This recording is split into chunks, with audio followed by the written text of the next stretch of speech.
Breaking story board.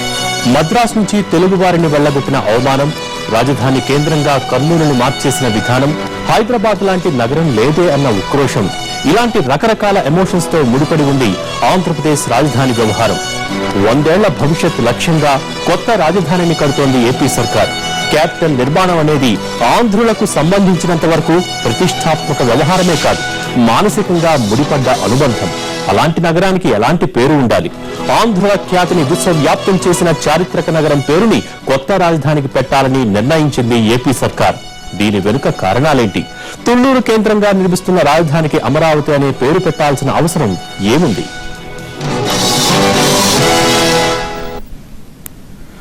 రాజధాని నగరం ఎక్కడ, ఎలా అనే ప్రశ్నలకు సమాధానాన్ని మాట మాత్రమైనా ప్రస్తావించకుండా ఓ కమిటీ పరిశీలిస్తుంది అనే వాక్యంతో ఏపీని విడదీసింది యూపీఏ సర్కార్. పైగా రాజధాని నిర్మాణానికి అటవీ ప్రాంతాన్ని డీనోటిఫై చేస్తామంటూ ఓ నిబంధనను అందులో చేర్చింది. రాష్ట్రం విడిపోయాక మా రాజధాని ఫలానా అంటూ చెప్పుకోవటానికి కూడా ఏమీ లేని పరిస్థితి ఆంధ్రులది. 1000 ఏళ్ల చరిత్రకు వారసులైన జాతికి ఇంతకంటే అవమానం ఏముంటుంది? అందుకే ప్రపంచంలో ప్రధాన నగరాలకు తీసిపోని రీతిలో తమ రాజధాని ఉండాలని భావిస్తున్నారు తెలుగువారు. అలాంటి రాజధానికి పేరు విషయంలోనూ ప్రతిష్టాత్మకంగా ఆలోచిస్తున్నారు. తుళ్లూరు కేంద్రంగా 30,000 ఎకరాల్లో నిర్మిస్తోన్న ఆంధ్రప్రదేశ్ రాజధానికి అమరావతిగా నామకరణం చేయబోతోంది ఆంధ్రప్రదేశ్ సర్కార్.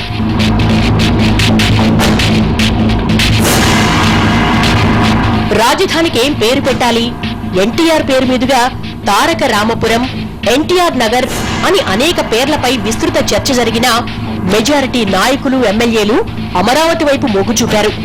కృష్ణానది ఒడ్డున శాతవాహనుల కాలం నుంచి వర్ధిల్లిన ధాన్య కటకమే తరువాతి కాలంలో అమరావతిగా మారిందని చరిత్ర చెబుతోన్న సత్యం. ప్రస్తుతం తుళ్లూరు నుంచి 25 కిలోమీటర్ల దూరంలోనే ఉంది అమరావతి పట్టణం. రాజధాని కోర్ క్యాపిటల్ ఏరియాలో ఈ ప్రాంతం కూడా ఉంది. ఏ విధంగా చూసినా అమరావతి అనేది తెలుగు వాళ్లకు చారిత్రకంగా, మానసికంగా విడదీయలేని అనుబంధం ఉన్న పేరు.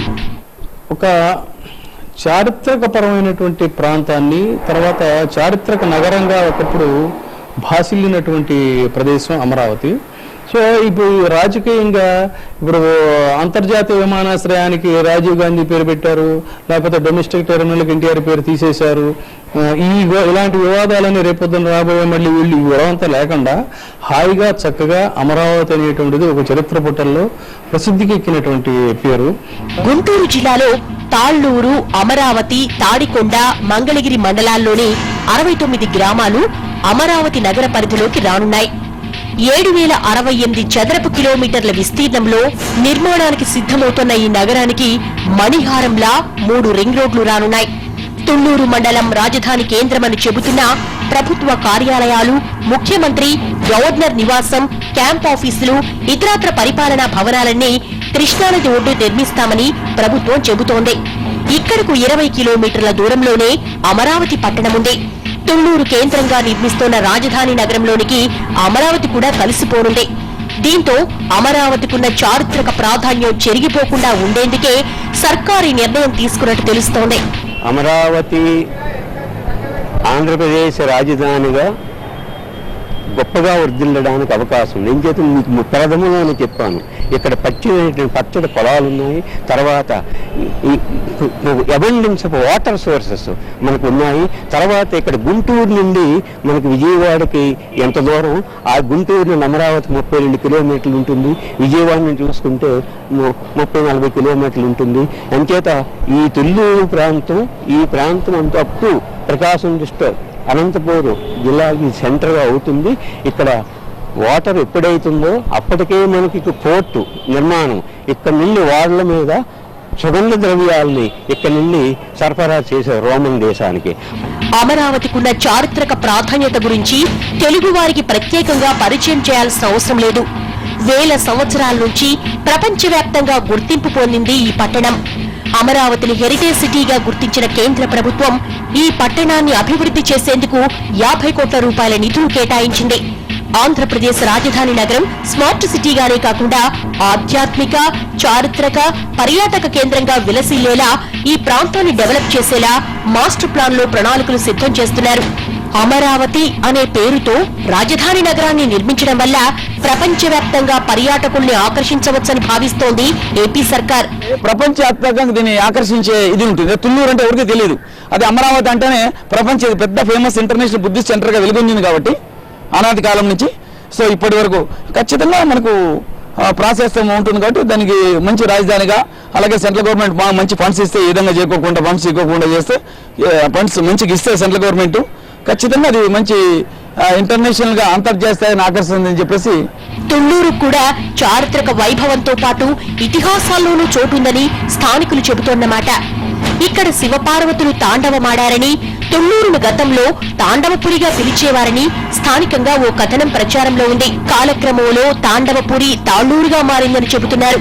విజయనగర సామ్రాజ్యాధినేత కృష్ణదేవరాయలు వినుకొండ, బెల్లంకొండ, కొండవీడు దుర్గాలను ఆక్రమించిన తర్వాత కొండపల్లి కోటను ముట్టడించడానికి తుళ్ళూరు దగ్గరలో ఉన్న రాయపూడిలో సైన్యంతో పాటు విడిది చేశాడని, తులువ వంశస్థుడైన కృష్ణదేవరాయలు ఇక్కడ ఉండడం వల్ల ఈ ప్రాంతానికి తుళ్ళూరు అనే పేరొచ్చిందనే మరో కథనం కూడా ప్రచారంలో ఉంది. అమరావతి దాని కటకాలు మనం ఒకసారి స్థూలంగా పరిశీలించినట్టయితే, మొట్టమొదటగా మనకి కర్నూలులో ఏదైతే అశోకుని శాసనాలు ఉన్నాయో అలాంటి అశోకుని కాలం చెందినటువంటి శాసనం మనకి ఈ ప్రాంతాల్లో కనిపిస్తుంది.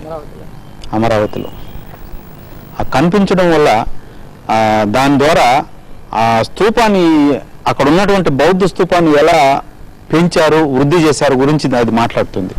తుళ్ళూరు మండలంలోని చాలా గ్రామాల్లో అడుగడుగునా కాకతీయుల కాలం నాటి శిలా శాసనాలు, దేవాలయాలు కనిపిస్తాయి.